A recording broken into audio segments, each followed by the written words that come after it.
Good evening, Your Eminence, Mr. President, Ambassador of Armenia. Welcome to all our dear friends and family. I want to start my comments by referring to Veronica's sentiments. Many people in the room have known Ruben for decades, and they knew him as the heart and soul of this project. It's been a very painful experience for us and Armenians, particularly in the diaspora, to see a brother of ours imprisoned for his beliefs and for his humanitarian activity. I want to call on the President and the Ambassador and all of our colleagues in the Armenian government to prioritize seeking the release of not only Ruben, but also all the other political prisoners.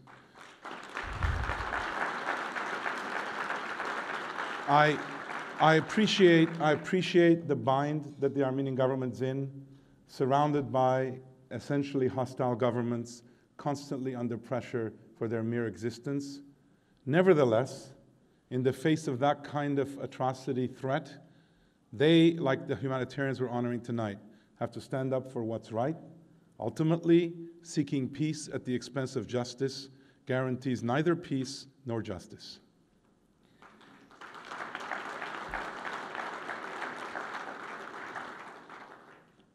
I want to take us back to the journey we're on, because we're building up towards the moment where we honor all the finalists and announce the laureate. Indeed, as you've heard many times tonight, this is a project rooted in the spirit of gratitude and action. Gratitude was instilled in all of us, descendants of the Armenian genocide. And when we find mere thanks and building of statues and various other things insufficient, we needed to actually bring that sentiment to life by identifying those modern-day heroes who are essentially stepping into the shoes of those who saved our ancestors to enable their work, thereby creating this cycle of gratitude and action that you've heard about. This is the beauty of gratitude and action, how our good fortune gives every one of us in this room the impulse to give forward. Vartan used to say, gratitude has no expiration date. Having spent my entire career in the world of biotech, I've come to think of gratitude as being like a stem cell. Those of you who remember your biology will remember that a stem cell has a unique property that it both makes a new cell and makes a copy of itself. It's an immortal form of a cell. And that's essentially what we're trying to instill in people, this perpetual sense that when you express your gratitude through enabling somebody else, you instill gratitude in them, and your gratitude renews so you can express it again and again and again. And that's really what this project's all about. When we started Aurora, the idea was for this to last 8 years. The same number of years as the Armenian genocide from 1915 to 1923. But as time passed, we came to see that this project could play a far larger and more enduring role.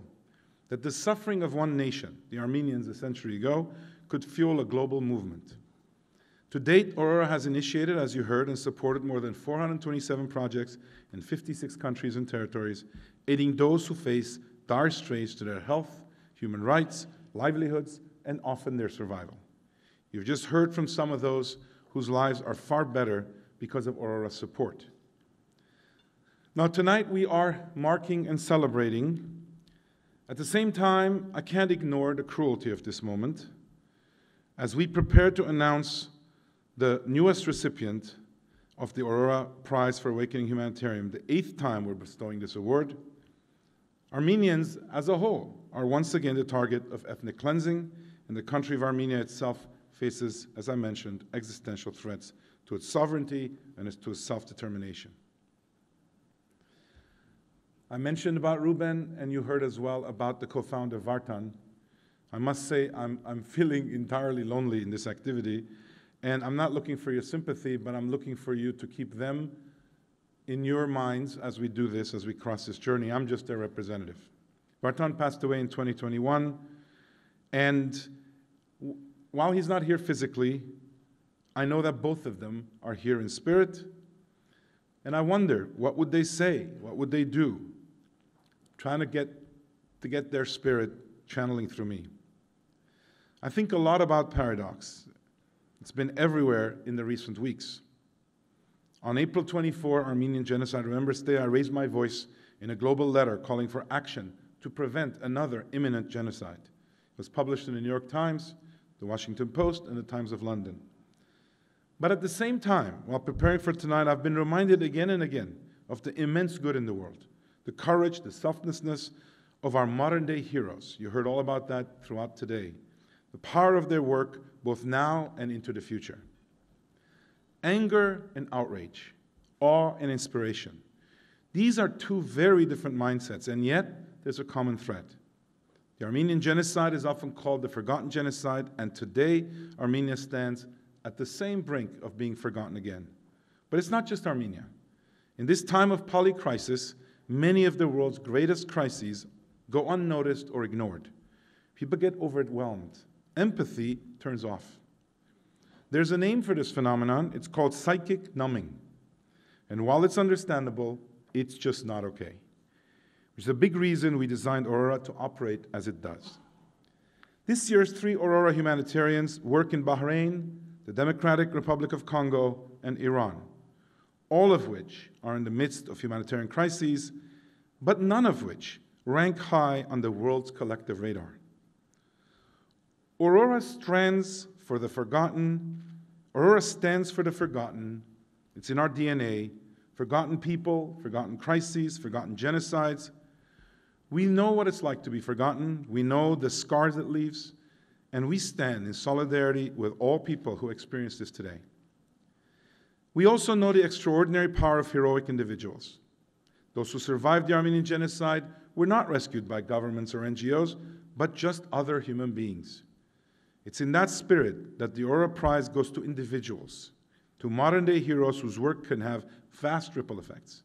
We believe on-the-ground leaders are best equipped to know where investment will yield the greatest impact.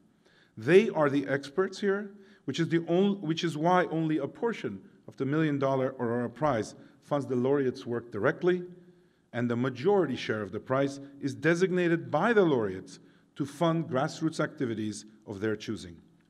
As we often say, we are all about putting the human back into humanitarian. Now, as some of you may remember, Vartan always recited this quote from Bertolt Brecht's Galileo, "Cursed be the land that needs heroes." But he would always continue to say, you know, given human nature, I'm afraid we're always going to need these heroes.